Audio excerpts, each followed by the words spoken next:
Hey everyone, welcome to the Cash Hero series, a place where we talk about finance, cash, and the stories of the people behind it. For today's episode, we have with us Jana, ex-VP Finance at Omni, which specializes in AI products for the insurance market.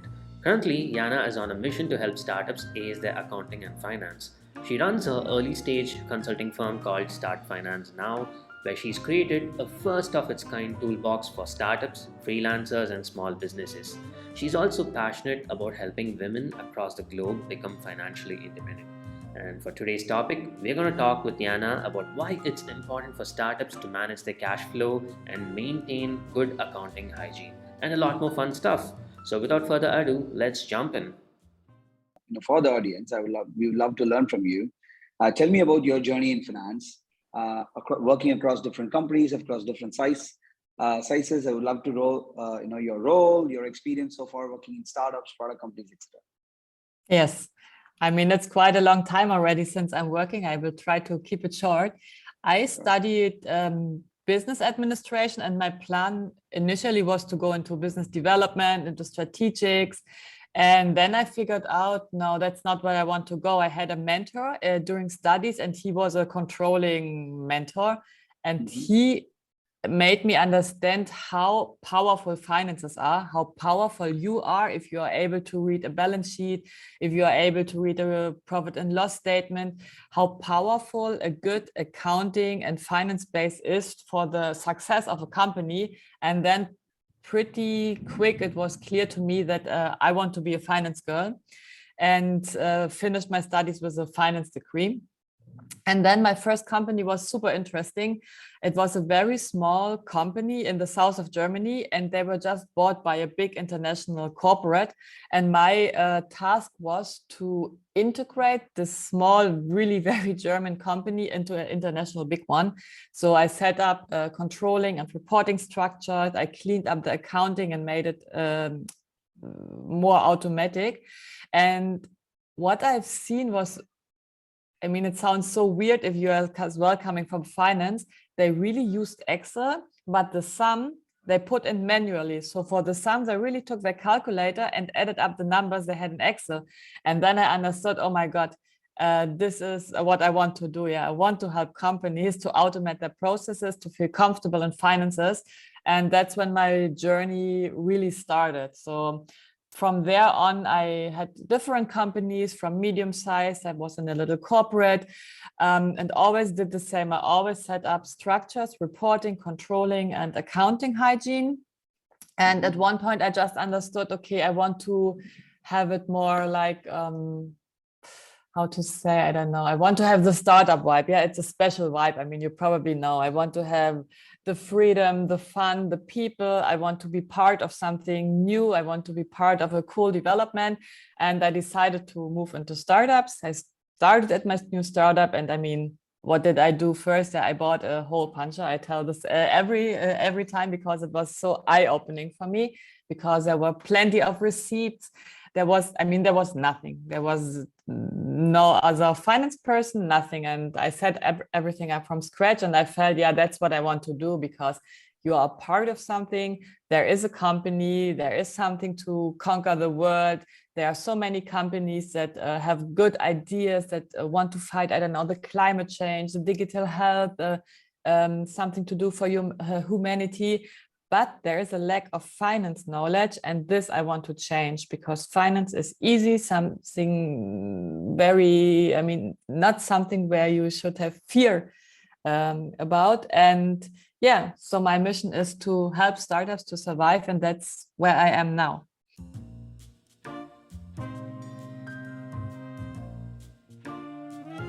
Is it important for startups to also manage their working capital? Yeah, I mean, first of all, it is the thing, yeah, for startups. And I mean, 9 out of 10 startups fail, almost 20% of them due to a lack of financial knowledge. And the biggest failure is running out of cash or do not know your runway. And this is something startups can easily take care of, but unfortunately, it's still happening not enough. And yeah, I mean, founder or a startup need to know when exactly the last cent is used. And this is essential. Everything starts with a good financial plan. This is the thing you need to know. If you don't know when you are running out of money, you have a problem. So yeah, cash and working capital is one of the most important things a startup need to take care of. Doesn't matter in which stage it is. Great. So with that, moving on to the next question. So if let's say you're advising to a startup founder or a finance exec in a startup, right?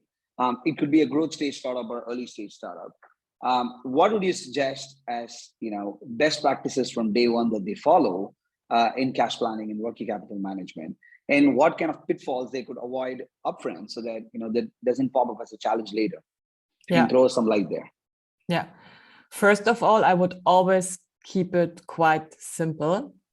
What I said is essential. I mean, is the base for me is the accounting hygiene. Yeah, this you need to have right. If you don't do a proper booking, if you don't use proper accounts, if you don't have this hygiene set up, everything is, my opinion, useless. You cannot plan, you cannot do anything. So this is the first thing. And then you need to have a good financial plan, a budget or a business plan, whatever. So you really need to know or you need to plan what sales are coming in, what are your expenses. So what is your cash inflow and outflow? And this you should track monthly. This is a second pillar, I would say. And to be able to track your runway so that you know when your last cent is used, or to know your burn rate, so how much you are spending each month, you need to compare your plan with your actual. So that's when the accounting hygiene and the financial planning goes together. And without this, it's very difficult to continue. Yeah, this is the base. Set up this first, and then we can start talking about the hacks, how to use a simple working capital management.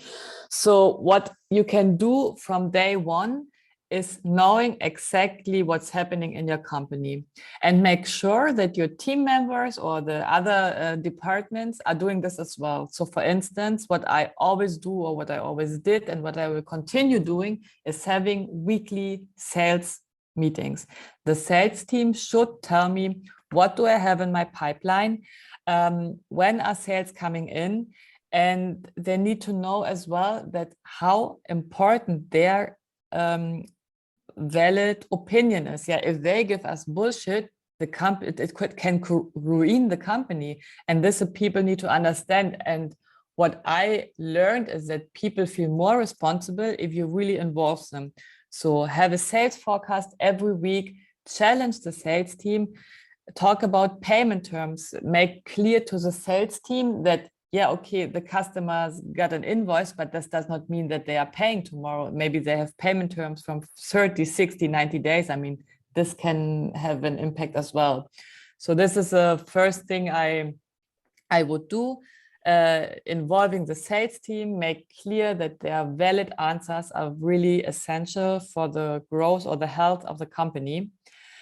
And then it comes to the typical stuff, the accounts receivable, the accounts payable. And here I always would, as well, start very basic.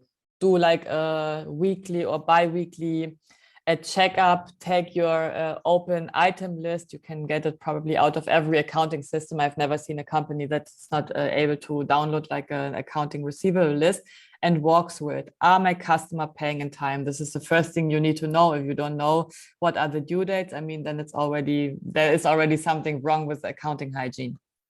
And then ask yourself questions. It's not always the customer who's wrong. Maybe you did something what could be helpful for the customers, like look at your invoice. Is your invoice clear? Is there a due date on? Are your bank details on? Is the amount there? So for the customer, is it easy to understand your invoice?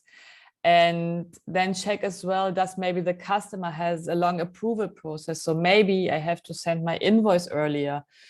Or what else? Are my invoices sent electronically, for instance, or are there coming via letter. In Germany, very often you get invoices via letter. It's a mess. People are working remote. You don't receive this invoice. Or check with the customers if he is receiving the invoice not in his junk or spam box.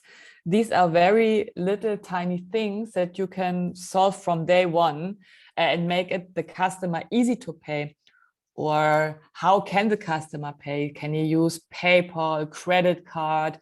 I don't know, that you take the amount immediately by yourself from the account. I don't know what's the name in English for this. And yeah, things like this, which can simple hacks, and that could already improve everything. And then you have the accounts payable, for instance, that goes as well together with a smooth finance process. So do I have a good approval process? Am I really only paying invoices that I use the service, or is there some bullshit coming in? Do I really pay the invoice once? It sounds ridiculous, but I've seen several times without a good hygiene, sometimes you pay twice and no supplier will tell you, or not a lot, hey, you paid me twice, here the money is back. And things like this could really help. Another thing is look at your payment terms. The payment terms that suppliers have are in line with the ones your customer have. So maybe your customers pay after 60 days, but you pay your suppliers after 30 days, you have an issue, yeah? You give a loan to your customers, a very cheap one. And these are things you really can do from day one. I won't talk now about inventory. I mean, that's a big one. The companies who are having a storage, I mean, that's clear, yeah, keep the storage low, but it's a big topic. But yeah, this would be my suggestions really for day one. Now, moving on to supporting these processes with systems, how much and when should founders or finance execs should think about putting a system in place, right? Automation in place, and why it's important as well? Yeah, that's really a good question. And yeah, there really need to, some thoughts to be spent. In my opinion, at the very first step is to get the processes right, because a good tool or a good software is useless if you have messed up processes, yeah. And it depends as well what kind of tools. I think for working capital, if you have a good ERP, or I mean, probably you won't have an ERP system at the beginning, but if you are tracking everything, if you're having a look, then it's fine. If you have like a lot of invoices a month, then it makes sense to have a tool pretty early in the process that sending reminders or automating the process of sending, I don't know, dunning letters or talking to the customers. It all depends, of course, on the amount of invoices. And yeah, but do your homework first and then use tools that are great. And in terms of financial planning or cash planning, I'm still very old school, I would say, and use Excel, because all business models are so different. And I've seen some tools for financial planning that are, I mean, you have borders, you are not free, then you have a different product, then you don't know where to enter this, you have different costs. A big topic is always the direct costs. I mean, the production costs or the cloud costs or the development costs is so different from all kind of industries. So here, I think planning you can still do in Excel until whenever, but for the working capital, for the payments, for the accounts receivable, if you have a lot of invoices, I would not wait so long. I would clean up the processes. I would set up a structure and then get a tool on board.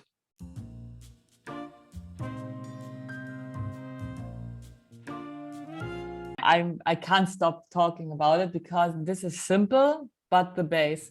I mean, just imagine you want to take a decision and you don't have numbers. You don't do, like, let's say, a tiny month-end closing. You don't have a good account plan. You maybe don't have cost centers, or for the one who's doing the pre-accounting or the accounting itself, probably it's outsourced at the beginning.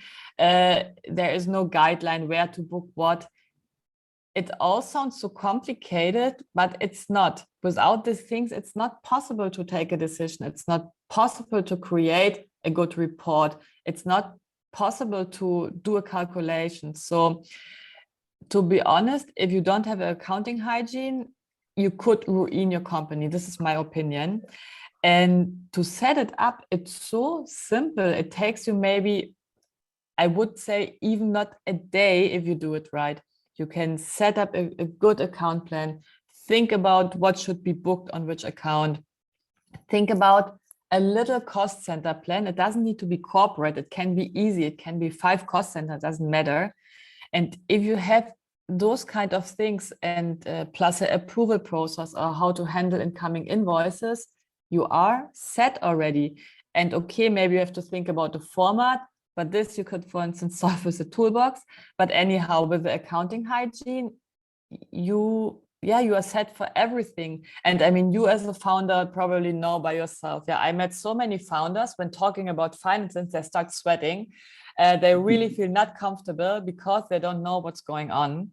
And I always tell founders as well, if you know what is booked, if you just have a look at your profit and loss statement and understand what's behind, you will feel so much more self-confident when talking to investors, when talking to tax authorities, when talking to the tax advisor.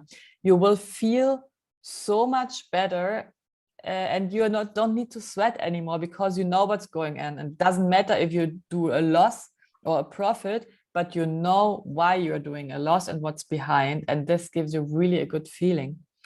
From your experience, can you give me one example where a lack of accounting hygiene has affected your overall decision making and where it had affected, etc.? Yeah, I mean, for me, but because when I was in the company, of course, we didn't have this problem because for me, it was always the biggest thing. But when I joined, for instance, my latest startup, they didn't have not in finance department for a year. So the startup was already 1 year old when I joined, and they understood, because that's why they hired me. They have a problem. They couldn't tell when they got a funding before I joined, and yeah, it was okay. They spent the money, but then the founder got nervous. He didn't know how to understand how long it will last. There was like a bunch of receipts flying. In Germany, you still have a big issue with paper receipts. The Germans love paper, but that's all flying around in the office. And luckily, they understood after 1 year they have a problem and they cannot take a good decision because, for instance, they had a business plan which was pretty good, but how to compare it with the actuals if you don't close your months or if you don't have real actuals or not booking anything? It's just not possible. You cannot track your business plan without having this hygiene. If you have to give some tidbits, to founders like me and to other founders, some best practices around how do you establish and maintain a good accounting hygiene? Yeah, pretty simple. Take an accounting plan. I mean, define the accounts you want to use. You probably, if you have a tax advisor, there is in Germany, for instance, you have like a plan that is given, but you don't need to take every account.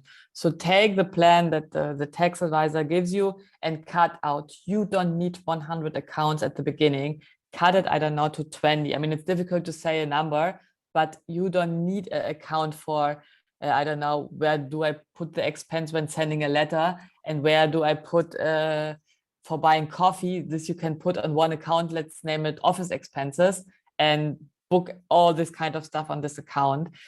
And this is the first thing. Have a short accounting plan that you understand and that makes sense to you. And then take this account plan and set up some guidelines. On this account, we book only this and that and this. For instance, if somebody is doing the pre-accounting and you get, I don't know, you send Christmas cards once a year, 1 year later, nobody will remember, oh my goodness, where did I book it last month or last year? And just to have consistency and to make it easy for everybody who's joining the company and is taking care of this kind of things, have a teeny tiny, really non-corporate guideline.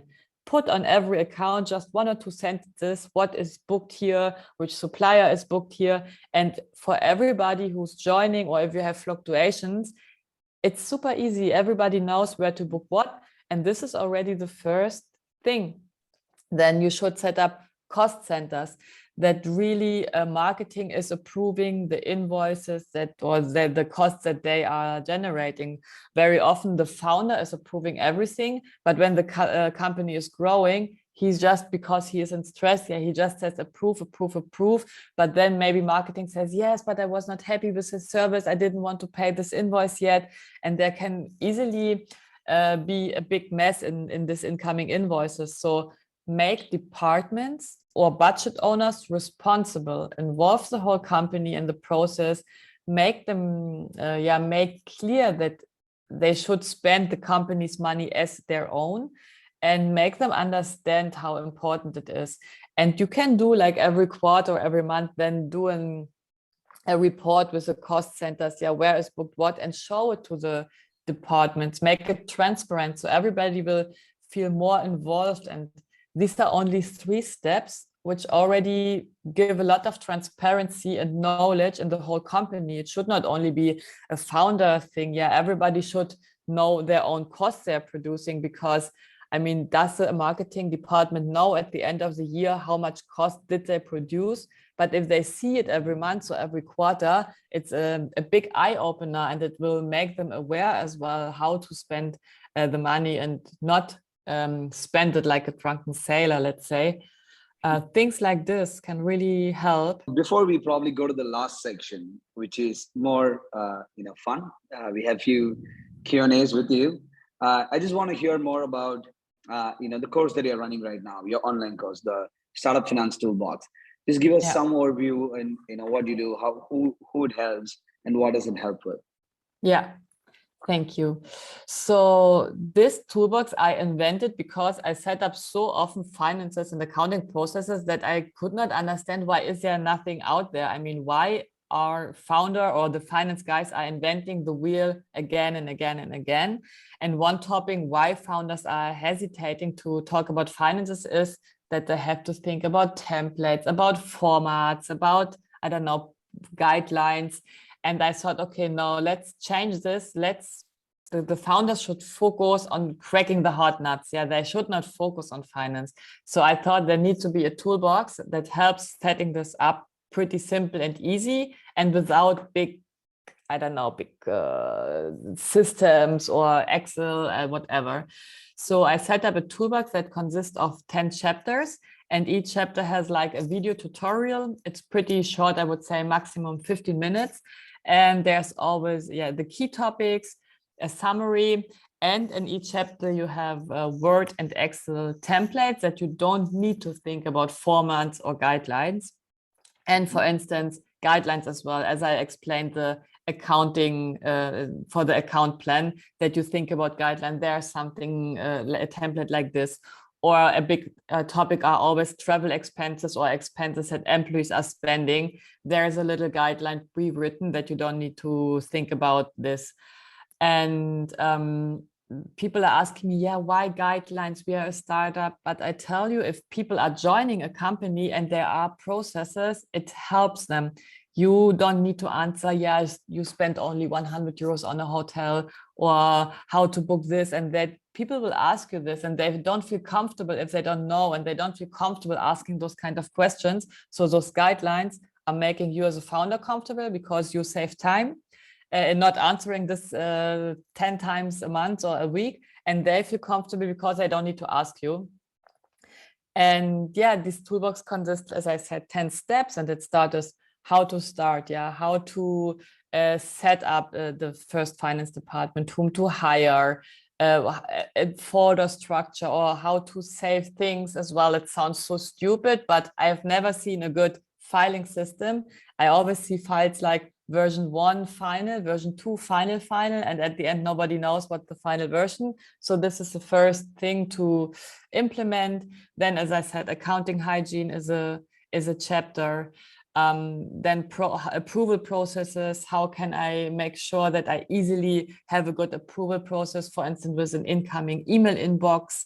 One topic is the month-end closing. Why do I need it, and why does it really help to make things clear, and that I have a lot less headache at year end? Then we're covering things like budget and budget planning, how to involve a whole company and motivate them to create a budget with me and follow it during the year. As well, we have Excel templates, how to set something up. The cash planning, this is always a thing as well, because people often don't understand that cash planning and budget planning is not the same, because cash inflow and outflow happens often at a different time than expenses are booked. This is a topic. Cost monsters, how to find them and how to control them, how to set up customer contribution calculations, how to follow up with licenses and contracts without losing track. And one is about tools, how to implement, when to implement, how to fit them in a whole landscape. So it's really a 10-step, starting from scratch until, like building a house, having the roof ready, and it will save the founder at least 3-4 months of time, because you don't need to think about how to do it. You just do it. And you will see that it's easy. This is really basic stuff, but you don't need fancy tools at the beginning. This can come, set up your processes, get your routine, and then, get some money in fundraising, and then set up tools and use them. So this is what I want to share with the world with this toolbox. Not just startup founders, you also help women become financially independent. Tell us about that. Yeah, this is my, let's say, heart project, my side project, because it's still, even we are in the 21st century, it's still a thing that a lot of women are dependent from men. They rely on their partner earning the money or investing their money. Women always, not always, often work less because they are taking care of their kids or taking care of elder, parents or grandparents. So yeah, it's still from history that women are the caretaker and therefore earning less, as well as they are earning less because they are, I think, not that good in negotiation salary. So what I'm doing is I teach them how to negotiate a better salary, to be more brave, to not be afraid of negotiating, because men are doing this, and you won't lose a job because of asking for a higher salary. You can just negotiate. And I teach them how to, for instance, open a brokerage account, how easy it is to do a savings plan, to as well spend at least a little bit of money. You don't need to spend thousands of euros or save thousands of euros a month. Just how to increase your money with interest, because at the moment there is no interest on bank accounts. So if you go to the stock market, you can invest money without a big risk, let's say. There's always a risk, but the risk is bigger not investing it. And I show them how money is growing over the years with just a little teeny tiny interest rate on their stock account. And that's what I help them. Take the fear away, make yourself independent. I always say love is easier when you feel independent and not dependent on your partner, your husband. Things always can happen, you never know. And it feels good to be strong and have your own things and be ready for retirement and enjoying then the time of the life when you really have time. I wish you all the best on that. It's important. It's extremely important. I could relate to it.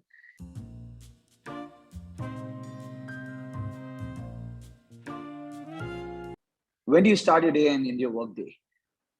Yeah, I start working around 9 after I brought my son to the kindergarten, and I finish at 4 picking him up. And then after he's in bed, I finish the rest. Wow, it's quite long. Then how much sleep do you get? I try to get 7 hours, because otherwise I'm not able to think. Yeah, 7 hours is good. 7 hours is good. And okay, so if there is any books, podcasts, newsletters that you need to suggest to people, fast-growing startups or anyone, what do you say there? For finance people, I recommend CFO Yeah. It's really good for getting more finance input and to understand finance topics. I love the book Essentialism. This is like a Bible for me. It's how to, do less, you to focus on the essential things in life. This book, in my opinion, every human being should read in this world. And I love a book, it's quite old already. It's called The Goal from Elijah Goldratt, I think it's his name. Yeah, this is a very interesting book as well. Great. I haven't read that. I'll add to my reading list. Next question. So if, let's say, apart from your core finance skills, if there's one skill that you suggest other finance folks to learn to be part of an early stage or a fast growing startup, what would that be? Start meditating. You need to have patience and you need to be calm because the day is crazy and you need this little breaks. It's true. Calmness is a skill that you need to possess. That's true. Very true. Okay, so let's say you have a magic wand, right? You have a magic wish. If you need to change something in your professional life, you can go back in time, change it. What would that be? I would focus more on my inner growth. As I said, essentialism, I started reading very late, and this I would implement right from the beginning because I worked so many hours in my previous life. I don't know, 15, 16 hours a day. But with this book, I would have changed it a lot. I would have focused more and as well on my inner and personal growth as well. Very much important. That's great. So, again, one last thing. So this is more, I asked these specific questions, it's rapid fire, but the next section is more fun Q&A, right? So I'm going to ask you certain questions. You can take your time and we can go over answer. Pick a word in English and help me say it in German. And I'm going to help you say it in my local language here in India called Tamil. Pick any word in English. Okay, a word. Okay, world trip. Okay, how do you say it in German? Weltreise. Weltreise. Weltreise. Weltreise. That's good. Oh, not bad, not bad. So I'm gonna help you say it in Tamil, right? Ulaga Sutrula. Say it again. Ulaga Sutrula. Ulaga Sutuga. Sutrula. Sutula. Ulaga Sutula. Yeah, you got it right. I will remember this. Great. Yeah. And this question is like, would you rather, right? Would you rather do this or do that, right? That kind of question. Would you rather invest in stocks or crypto? If I have to choose stock. Stock, okay. If you have to work right now, would you work in a corporate or a startup? Startup. Startup, I could guess that. I guess the next question is more obvious. Let's say if you have to travel, will you do a workation or a vacation? Workation is cool. Workation is cool. Okay, great. So let's say if you prefer a laptop, would you prefer like an Apple or Microsoft laptop? Apple. Apple. Okay. If you're starting up right now, are you gonna like raise funds or bootstrap? Raise funds. Raise funds. Fast growth. That's great. Awesome. So my last question for the series, if you could have any superhero power, what power do you want?